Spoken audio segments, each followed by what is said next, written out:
Selamat pagi teman-teman. Sekarang saya menuju ke kantor imigrasi Denpasar.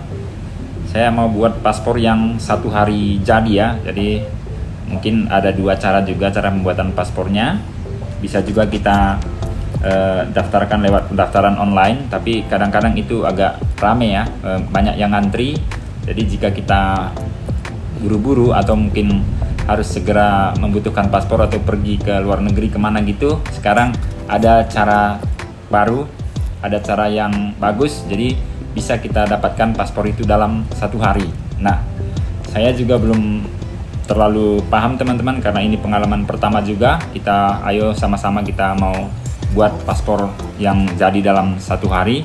Nah, jadi syaratnya yang saya lihat di Google sebelumnya adalah bahwa KTP Anda dan paspor yang asli ya. Jadi nggak ada salahnya juga bisa kita bawa juga untuk kartu akte lahir kita, siapa tahu dibutuhkan. Nah, ini sekarang kita sudah sampai di imigrasi. Ya, kita akan segera tiba teman-teman. Nah, setelah parkir kita akan segera menuju ke layanan informasi. Dan teman-teman, saya mau informasikan bahwa hari ini saya sudah terlambat datang ya, karena memang diinformasikan bahwa kuota per harinya untuk paspor yang sehari jadi itu hanya 15 orang per hari. Jadi karena saya tiba hari ini sudah pukul 9, semua orang sudah ini ya, kuotanya udah lebih. Jadi saya harus pulang hari ini dan saya akan coba kembali besok, dan saya disuruh datang pukul 7.30 besok pagi teman-teman. Sampai jumpa besok. Nah, ini di hari berikutnya teman-teman. Saya coba datang lebih pagi ya. Saya berangkat dari rumah pukul 6.30 pagi, karena memang sesuai dengan informasi yang saya dapatkan kemarin bahwa coba datang besok di pukul 7.30 sudah tiba di sana gitu. Jadi mungkin sebelum jam 7 saya akan tiba di imigrasi. Nah, ini kita sudah segera tiba di sini teman-teman. Ya, kita akan masuk. Kita ke parkir ya. Nah, sepertinya sudah banyak juga yang antri ya. Apakah kita bisa dapatkan hari ini, apa sudah terlambat?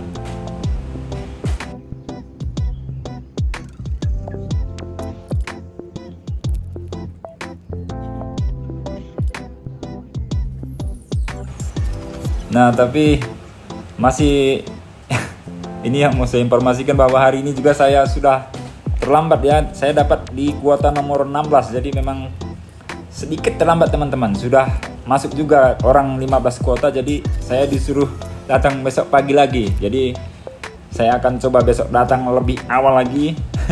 Mungkin sebelum jam 6 saya harus berangkat dari rumah ya. Jadi sekarang saya harus pulang lagi teman-teman.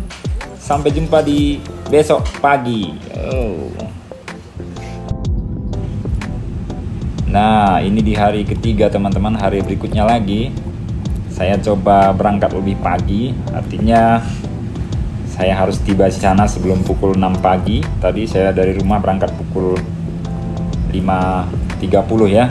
Jadi mungkin karena karena kuotanya terbatas gitu. Siapa yang cepat dia dapat gitu. Ayo, kita akan segera tiba di kantor imigrasi teman-teman. Nah, dan yang menarik di sini, sebelum pintu gerbangnya dibuka, ternyata udah ada juga yang antri teman-teman. Tadi pikiran saya itu saya akan tiba di sini orang pertama gitu, tapi mungkin sudah ada mungkin ya hampir 10 orang yang tiba juga di sini ya, bukan saya orang pertama ternyata. Jadi kita nunggu ini gerbangnya dibuka, nanti kita akan semua masing-masing semua akan pergi ke ini ya, ke informasi seperti kemarin. Nah, ini sepertinya tampaknya bapaknya sudah mau bukakan pintu gerbangnya ya.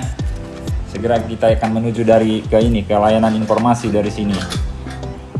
Sepertinya udah nggak sabaran semua ini. Lumayan, mungkin saya nggak tahu mereka ini datang pukul berapa. Saya tadi mungkin tiba di sini sebelum pukul 6 ya, mungkin pukul 6 kurang 5 atau 10 menit gitu. Ya, ini di depan saya mungkin belum sampai 10 orang, artinya hari ini dipastikan saya akan dapatkan paspornya karena sesuai dengan peraturannya kuotanya 15 orang per hari teman-teman.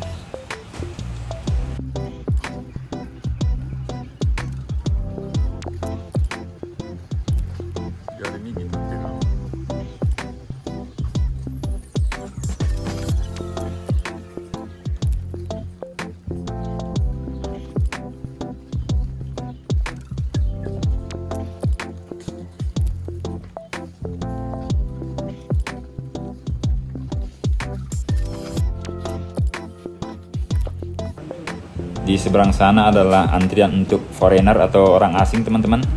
Dan sekarang sudah pukul 7.30, kita sudah hampir 1,5 jam antri di sini ya, dan sepertinya akan segera dibuka. Dan akhirnya saya dapatkan kuotanya teman-teman. Saya mungkin tiba di nomor 10-an gitu ya. Jadi nanti kita akan dikasih formulir, kita cukup isi aja dan caranya gampang sekali. Setelah kita isi formulirnya, nanti kita masuk ke ruangan dan langsung dipoto. Nah, jadi simple sekali teman-teman. Nanti kita dikasih bill seperti ini, kita bayarkan ke belakang, ada banknya, dan sudah selesai. Yeay, akhirnya sudah selesai. Sekarang pukul 3 sore teman-teman. Jadi tadi sebelum jam 9 semua sudah selesai. Kita ngambil paspornya jam 3, jadi saya pulang dulu ke rumah dan sekarang hanya untuk ambil saja ya, tinggal menyerahkan kertas lembarannya ini, notanya, kita ambil paspornya teman-teman.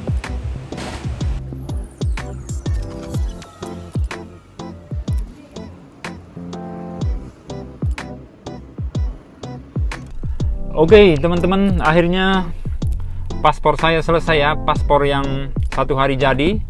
Jadi setelah seperti saya katakan tadi, hari pertama saya terlambat datang, hari kedua juga terlambat datang. Akhirnya tadi bangun sekitar jam 5.30 pagi.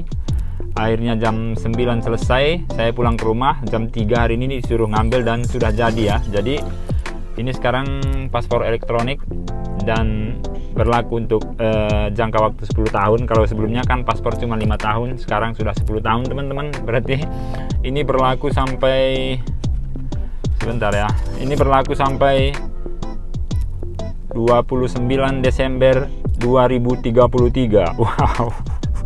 Kira-kira di tahun ini nanti seperti apa udah situasi dunia ya, 2033.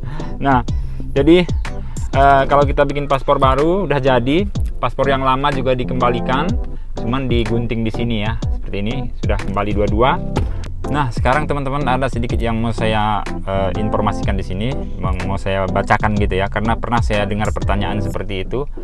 Apa perbedaan paspor dengan visa gitu. Nah, jadi kita lihat di Google ini, kita bacakan ya, saya cuma bacakan. Paspor dikeluarkan oleh Ditjen Imigrasi Kementerian Hukum dan Hak Asasi Manusia.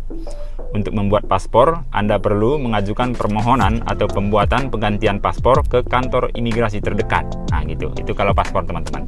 Sedangkan visa biasanya dikeluarkan oleh kantor kedutaan atau kantor perwakilan dari negara asing yang hendak dituju. Nah, seperti itu kira-kira. Nah, jadi paspor itu mungkin bisa dikatakan kalau kita misalnya ke luar negeri, paspor itu sebagai KTP kita di sana gitu. Jadi apa-apa yang kita butuhkan, kartu pengenal misalnya kalau di luar negeri, itu bisa kita pakai paspor. Misalnya kita pergi ke money changer, tukar uang di sana, biasanya diminta paspor seperti itu. Intinya dia mungkin seperti KTP di sini. Nah, kalau visa itu mungkin itu gimana ya? Seperti izin gitu, izin untuk tinggal ke suatu negara. Jadi misalnya kalau kita katakanlah kita mau pergi ke Australia misalnya, kita harus ambil visa ke kantor kedutaan negara yang dituju, artinya negara Australia. Dan itu kalau kita dapatkan visanya, kita udah bisa ke sana. Kita punya izin untuk pergi ke sana gitu kira-kira ya. Jadi yang resmi, nggak ilegal gitu. Seperti itu kira-kira teman-teman. Oke, kita lanjutkan lagi. Thank you, sudah selesai paspornya.